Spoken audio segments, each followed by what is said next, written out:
عبید اللہ بن عبداللہ بن عتبہ بن مسعود نے خبر دی کہ حضرت عائشہ رضی اللہ تعالی عنہا نے فرمایا کہ جب نبی کریم صلی اللہ علیہ وسلم بیمار ہو گئے اور تکلیف زیادہ بڑھ گئی تو آپ نے اپنی بیویوں سے اس کی اجازت لی کہ بیماری کے دن میرے گھر میں گزاریں۔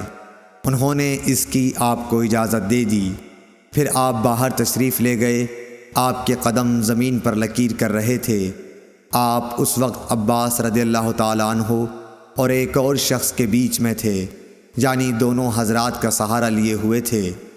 عبید اللہ راوی نے بیان کیا کہ میں نے یہ حدیث حضرت عائشہ رضی اللہ تعالیٰ عنہا کی عبداللہ بن عباس سے بیان کی تو آپ نے فرمایا اس شخص کو بھی جانتے ہو جن کا نام حضرت عائشہ نے نہیں لیا؟